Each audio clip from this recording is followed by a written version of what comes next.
Alright, what is up guys? Welcome back to another Diablo 4 video here. Today we are going to be doing a fair and honest review of Diablo 4 Lord of Hatred, the most recent expansion. Right now I am currently in Torment 2, so kind of early in the endgame loot grind, Paragon farm. Right now I have 59 Paragon.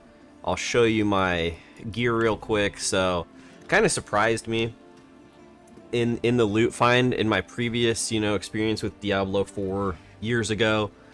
Basically you had full legendary gear throughout the majority of the campaign, and sometimes that caused a little friction with trying to get upgrades because it would sort of break your build, ruin your character power when you found stronger stat, basically like statistically superior items that didn't have the legendary powers you wanted on it. My experience so far in Lord of Hatred, this is what my items look like in Torment 2. So still have like a full set of almost just rare items. Some of my items, if you're not familiar, 850 item power is like your level 70 item level power. So some of these items I found prior to even hitting level 70, but they're just still a little bit better with the stats on them than what I found.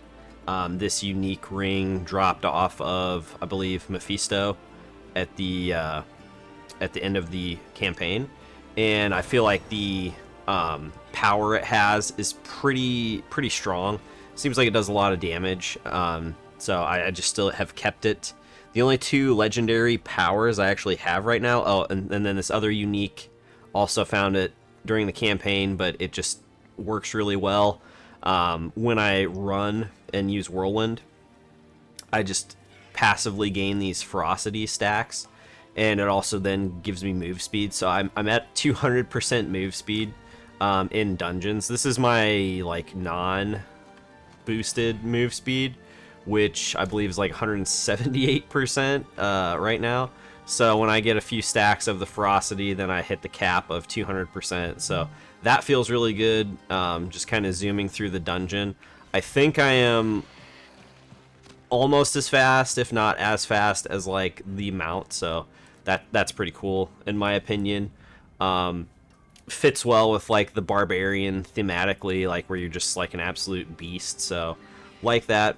First off, if you guys don't mind hitting that subscribe button, really would appreciate it. Helps me out. We're going for 1,500 subs.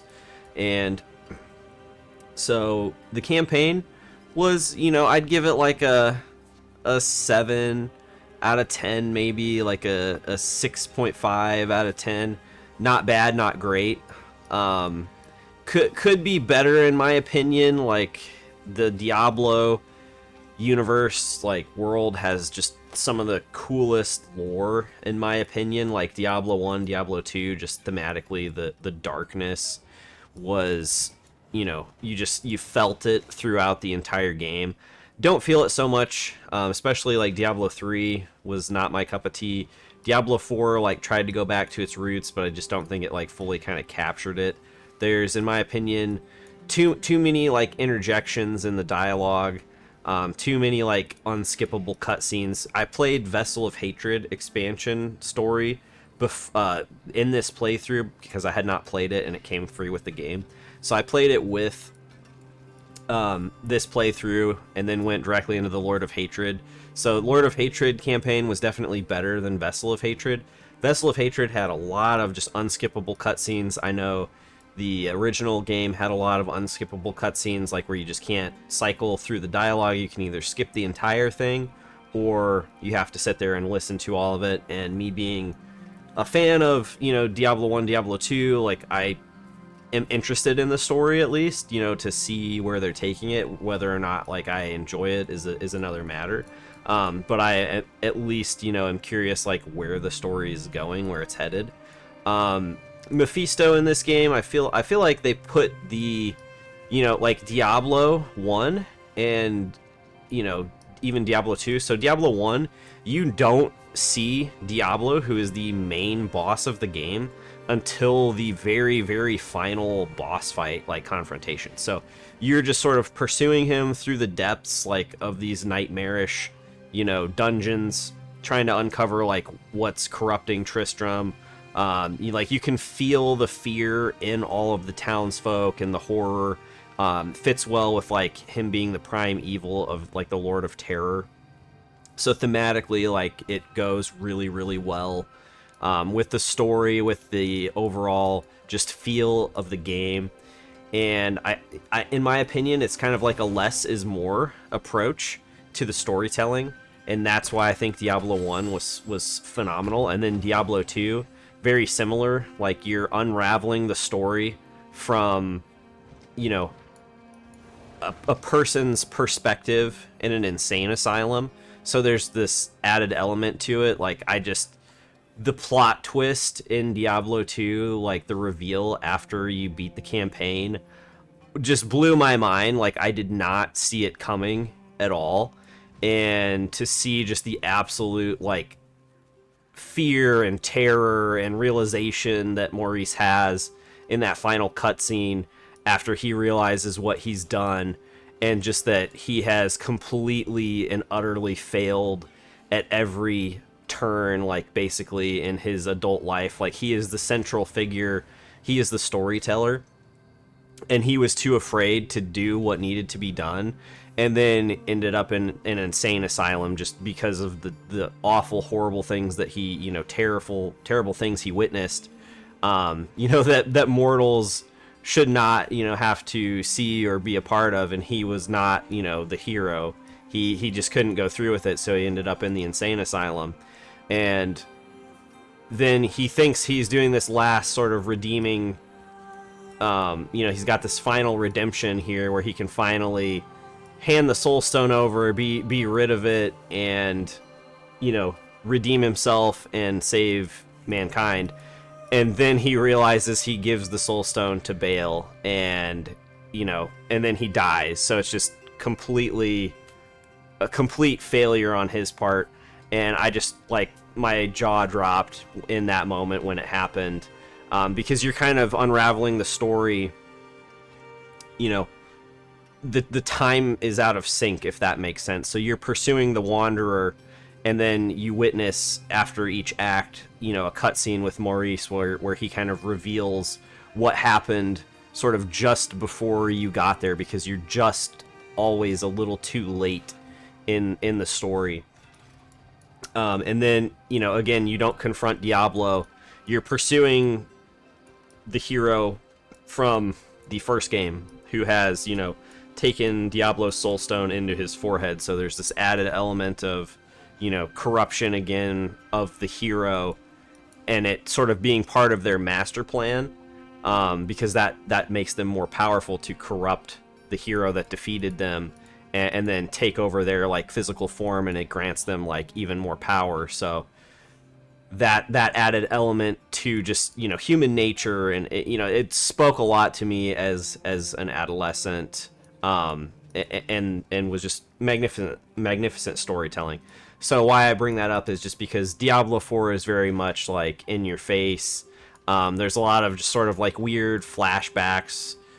There's also, you know, moments where you, like, go into a realm that's, like, inside you, and, like, Lilith is there, and you're fighting Mephisto, like, inside yourself, and it's, you know, it's just a little, like, nonsensical in my opinion. Kind of doesn't capture the same elements of the darkness, and Mephisto is the Lord of Hatred, but it doesn't really seem like they play to that, you know, aspect of him being the Lord of Hatred very well, in my opinion. I think they could have done a better job at, you know, him making hatred sort of a key part of the storytelling, which it ended up not being really anything to do with it. And then, you know, eventually he's just kind of constantly a presence there, talking directly to you, like, telling you you're not going to be able to stop him, you know, he's too powerful, blah blah blah.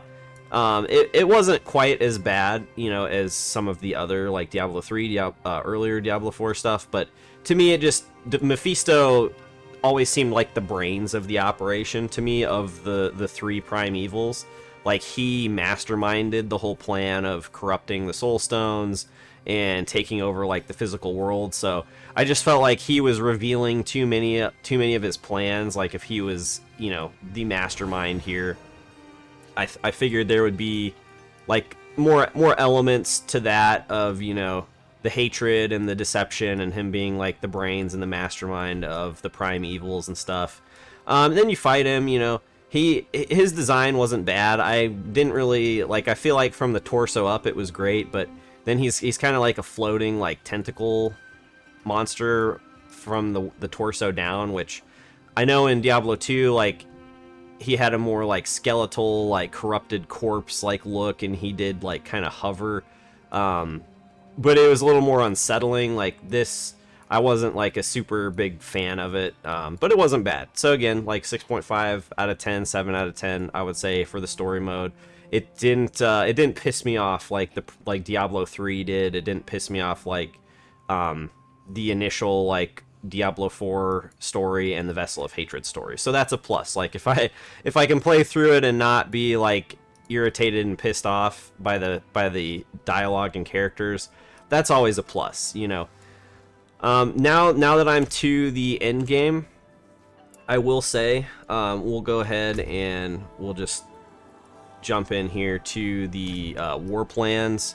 So that is the new end game mechanic, and I have to say it's great. It's executed very well. I like this city, this hub, Temis, because, and I'll just run back down here so you can kind of see what I'm talking about, but everything you need is like right here.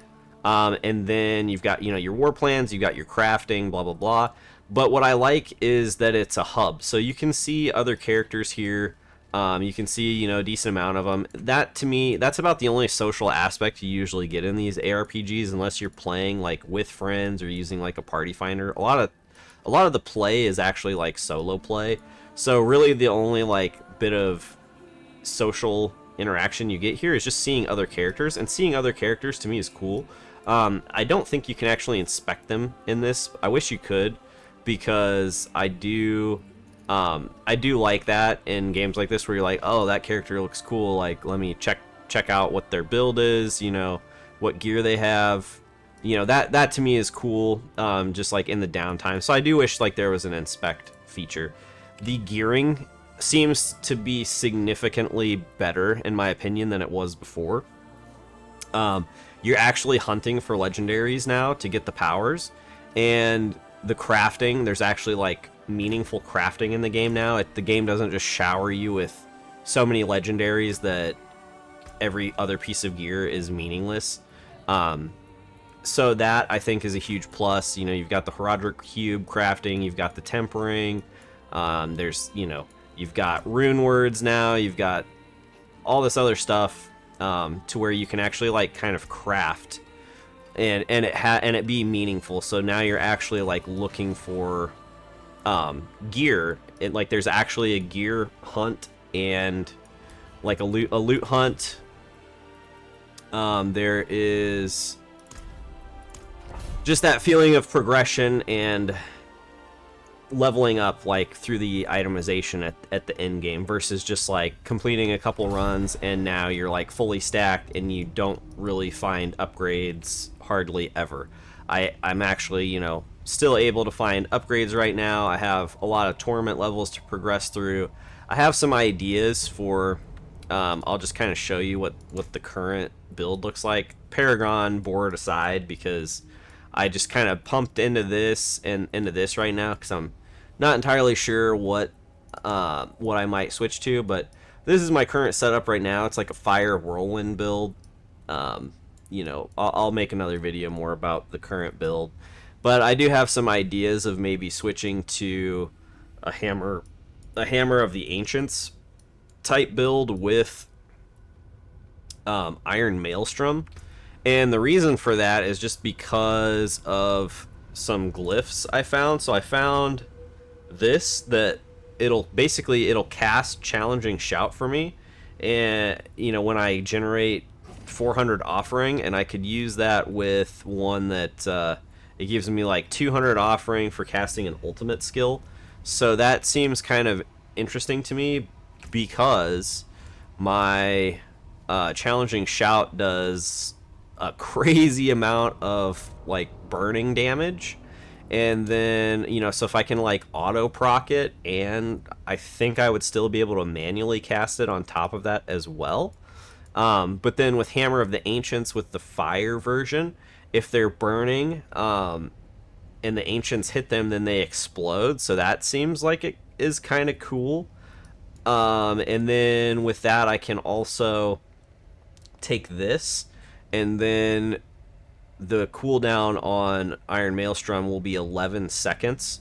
With the weapon swapping, I can reduce that by 2 seconds. So if I'm switching back and forth between like, Hammer of the Ancients and Bash, I could quickly like reduce that to, nothing, and easily generate like what seems to me to be almost like an unlimited number of challenging shouts. And then maybe if that's the case and I can like auto proc this, I could maybe just take it off my toolbar entirely and then have access to another skill to put onto my toolbar. So to me, like, that's cool that I'm seeing like an interaction between various systems to like create a build, because that's what I felt like Diablo 4 was missing.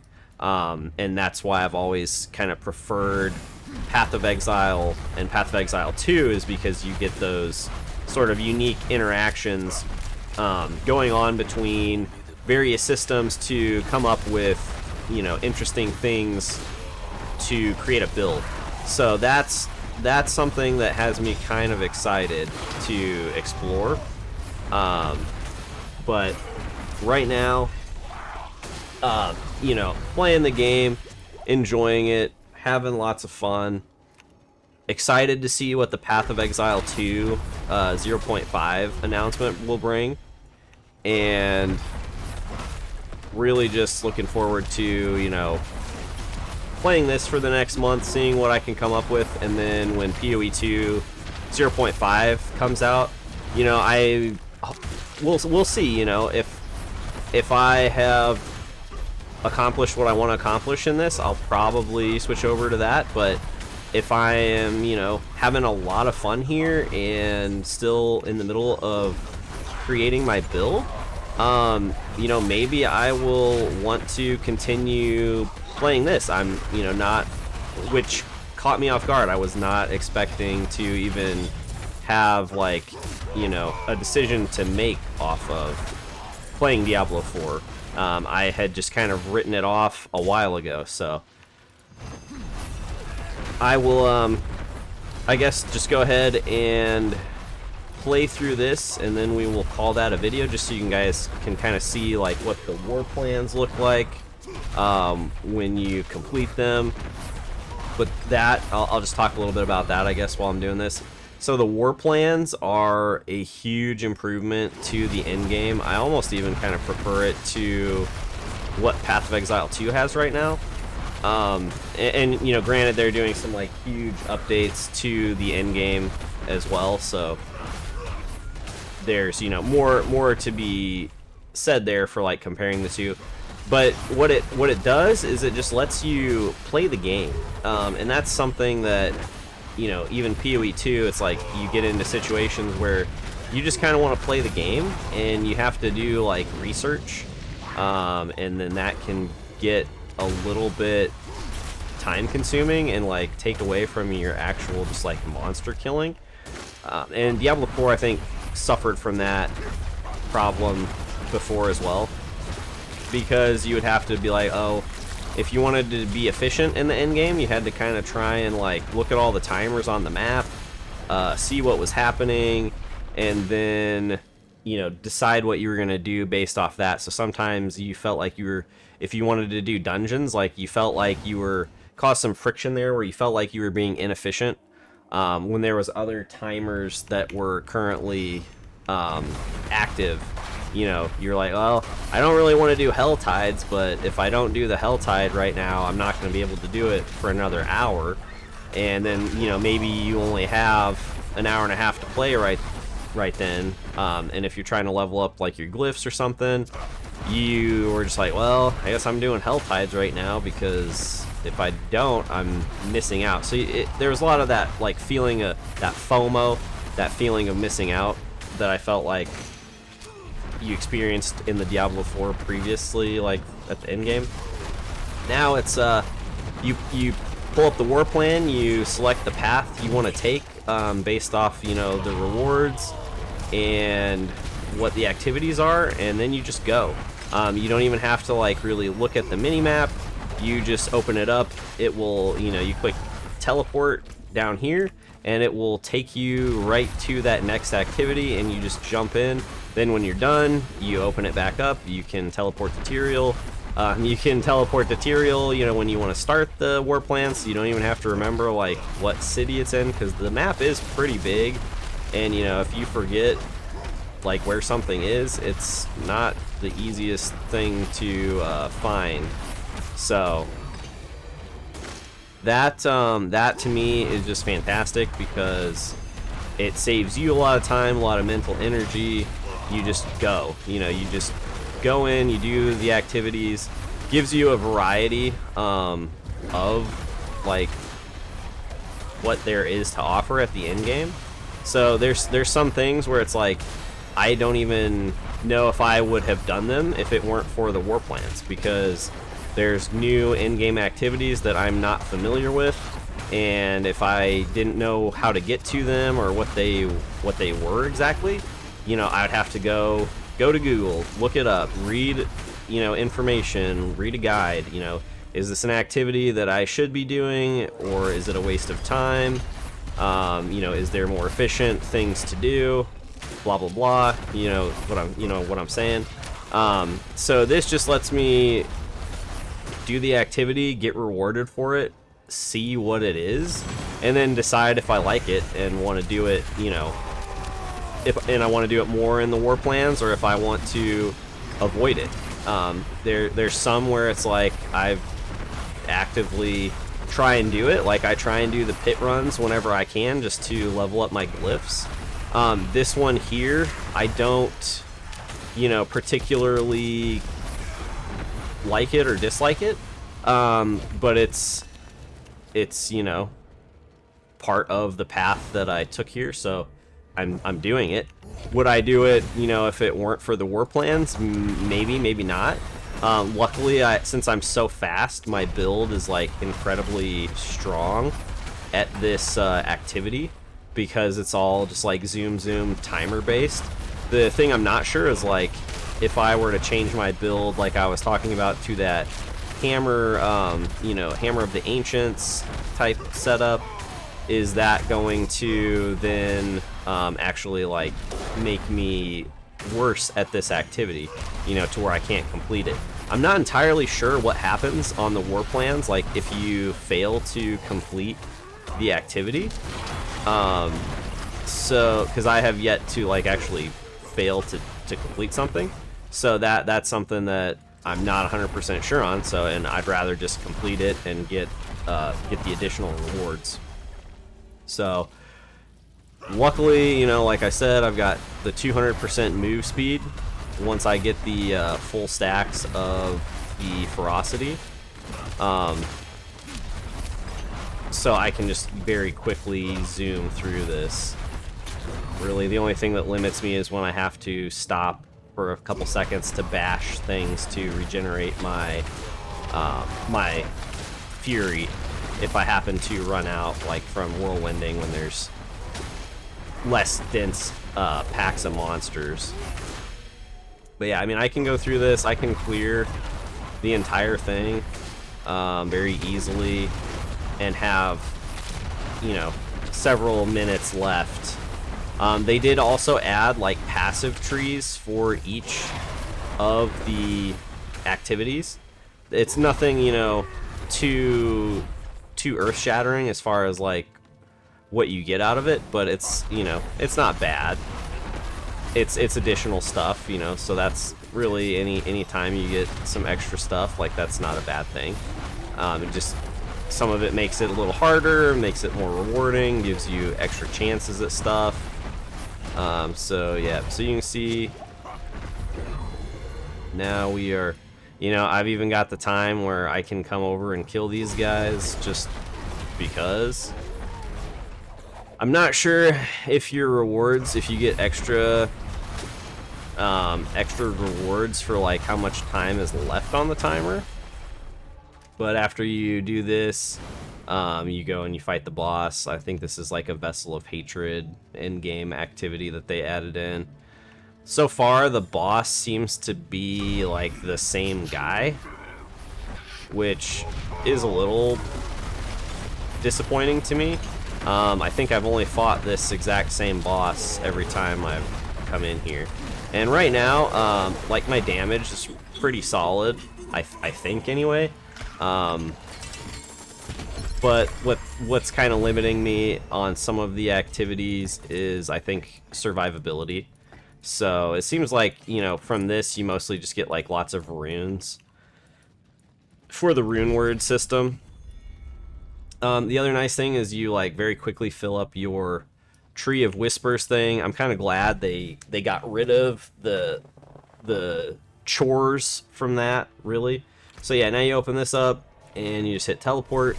So it's it very much has like automated, or, you know, simplified the end game to where you can just play versus having to sit here and like calculate and plan anything, which is good for me, for someone that is kind of like OCD about this type of stuff. So then you talk to Tyrael, you get a bunch of loot, XP, and it looks like maybe my charms are full, so we're gonna have to like do something here to manage that real quick. But yeah, so that is kind of what the current end game looks like, and as you can see there, I didn't get a single legendary from that, so that's kind of been the experience. Like, I did that whole run and maybe got like 1 or 2 total legendaries from it, so you can just kind of see like how slowly you actually generate the legendaries now.